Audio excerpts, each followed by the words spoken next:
Hello everybody. Today we're going to be taking a close look at Bachmann's G-scale Peter Witt Streetcar. Bachmann made these streetcars in Toronto, Baltimore, Chicago, and Los Angeles liveries. Today we'll be looking at the Los Angeles version. We bought our streetcar at Charles Rowe Supply Company in Malden, Massachusetts a couple of years ago.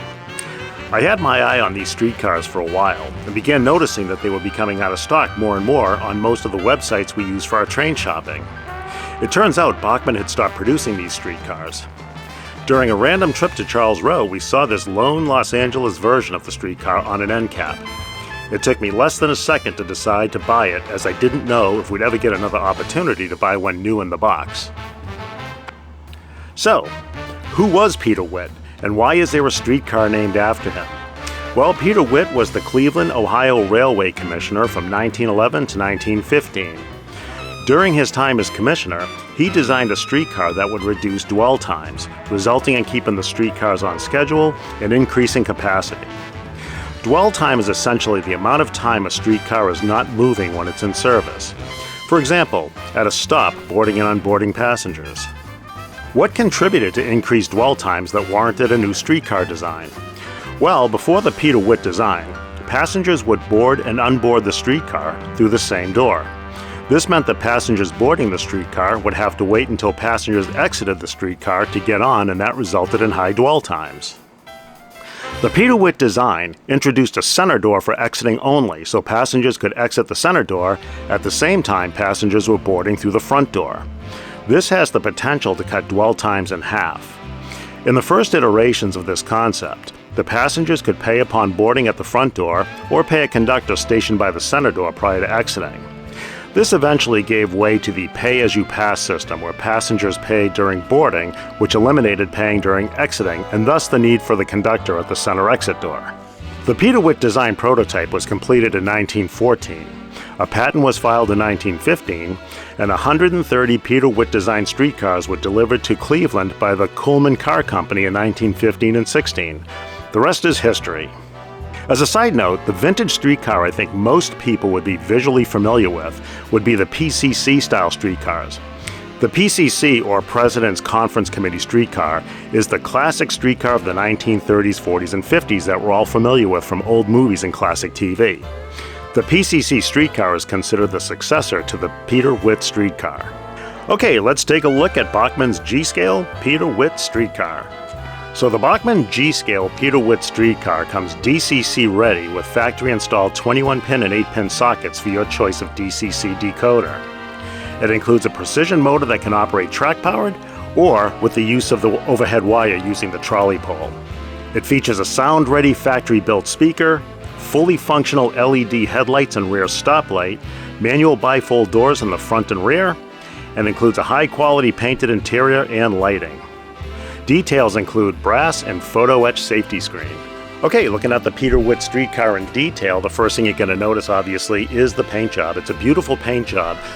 Two-tone, kind of a sage green on top, and a nice bright yellow on the bottom. The roof is kind of an antique white, cream color roof, so that's the nice contrast here on this paint job here. Now, as we mentioned before, the Peter Witt design was primarily based on this center door right here. So this is where the passengers would exit while they entered through the front door. Now, these doors are functional, they're manual, but they are kind of bifold doors that will open up here, and then these ones will open up as well. But one thing I want you to notice as we open these doors is that there's a wonderful interior here. So as we zoom in, you can see here, let me just get the zoom correct here, you can see they've got the handhold railings in here, and if you can look in, if we can get the light right, you'll be able to see seating in here, and the seating is brown, kind of like a brown leather, I suppose. But yeah, so it's a full interior, if you can see there, with all seating. Again, the metal handholds, those pole handholds are all throughout. So yeah, just a great looking car inside and out. Okay, and as you can see here on the windows, it is like clear plastic for window glass. And again, you can see right into the interior there. There's all sorts of markings here. The car number here, 2602. It's up here on the corner. You'll see that when we do an end shot and a front shot. And then it has the Los Angeles transportation logo here, and then just some signage like enter front, so that the passengers are kind of steered toward the front door to enter, since we know now that that center door is for exit only. The other thing I want you to notice is molded into the plastic is this wonderful rivet work here. So it stretches all the way across the top. And let's get a zoom in on that and see if you can't notice that. So right up here on the door frame, you know, lots of rivet work here. The door has panels and little hinges. These are bifold doors, so the hinges actually work, but these hinges here are more stamped into the plastic just for effect. But yeah, it's again, lots of detail here. Yeah, so down here looking at the trucks, we're zoomed in on one of the wheel sets down here. You can see that there's some detail down here. There's some leaf springs here. The wheels themselves are metal for connectivity. But yeah, pretty decent amount of detail on this model. All right, so let's give it a turn and take a look at the front.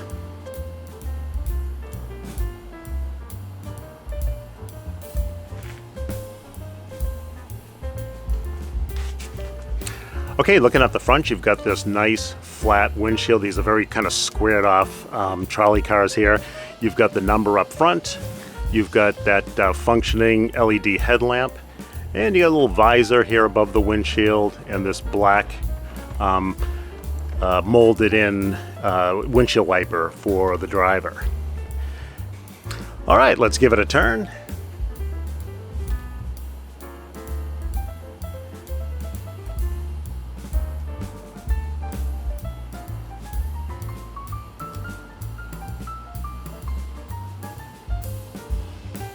Okay, looking at this side of the streetcar here, the most significant difference is that there's no doors on this side. So that center door is on the opposite side as well as the front door. So there would be no entering or exiting from the left side of the streetcar. Otherwise, the markings are still the same. You've got the Los Angeles transportation system logo there, or markings there, and then of course the street number there, 2602.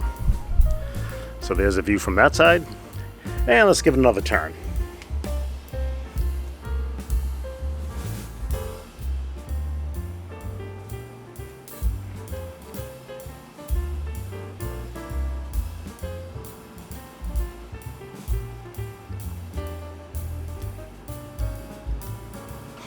All right, looking at it from the back end here, you can see that as opposed to the front end, we've got 3 windows back here as opposed to 2 windows that are kind of squared off to the front. We have some signage down here that says enter front. So I imagine in some cities people are crossing the tracks from either side to get to the doors, and so there's some signage down there to help people out. And then the car number again back on this corner. Again, a lot of that wonderful rivet work still obviously carries around the whole car. And then we've got 2 little bars here. I don't know if you can see them or not. They're protecting some features up here, some lights on the top. So that's kind of cool. And then of course, you've got your trolley pole off the back here. We'll take a look at that from the top. The trolley pole is actually hooked down on the roof here, which we'll take a look at again, but there's also this little piece of string that winds around here, which I'm assuming in real life they would crank that out to raise and lower the trolley pole. So that's kind of a nice detail to have on there as well. So yeah, just a look from the back. Looks pretty good. All right, let's bring it around full circle.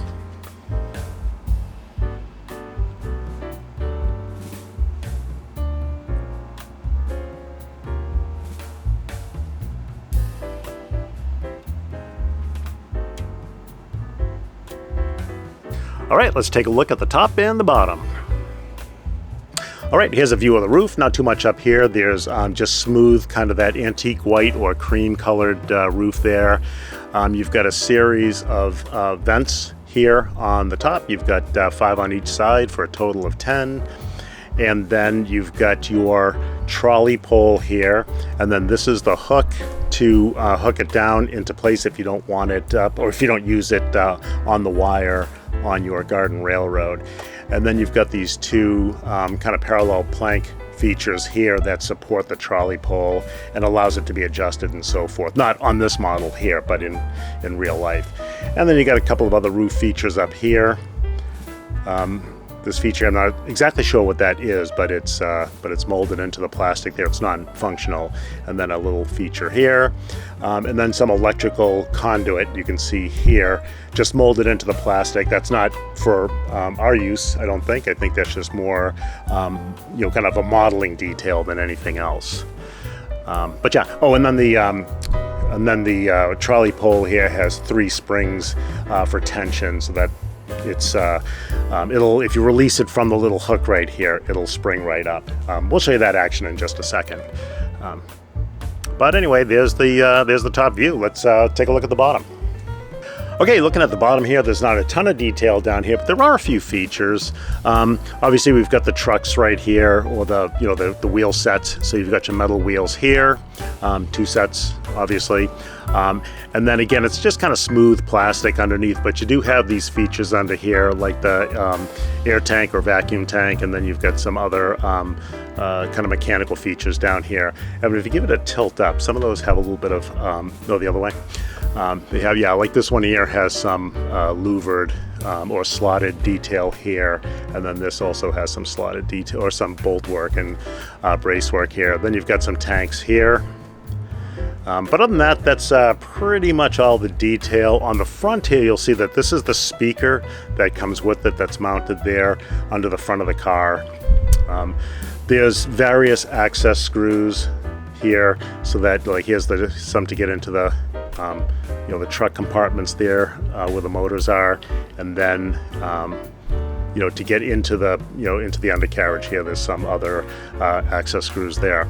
Now, typically Bachmann has their logo stamped into the bottom of their products, but this one, there's no visible Bachmann stamping here like the company stamp, but there is that part number that you typically see on the G scale. They're stamped in white. So to me, that's pretty identical. Oh, nope, you know what? I just see it right there. There's the Bachmann. I just noticed it in the light. It's just right up tucked under that truck there. So yeah, it's all there, the Bachmann logoing. I figured it should be there somewhere. It just wasn't standing out in any obvious way. So, but there it is. Yeah, that's the bottom look. So there you go.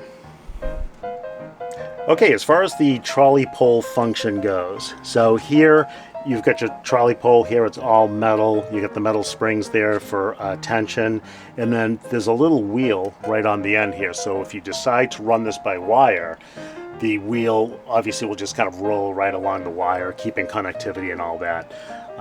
So it has this little winding down here, this little string that winds by hand around this little knob here. So we can go ahead and release that, let it unwind, and then you release the trolley pole right from under the hook here, and then that raises up. And then you just release as much string as you need, or maybe your wire's tight enough where that'll just keep the tension as it rolls over.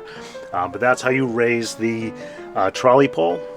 Yeah, I think that's pretty much it as far as that goes, and then you can just return the trolley pole to its position under that hook right here, and then just kind of wind this by hand if you want to put tension back on the pole when it's in its downward position. So there you go.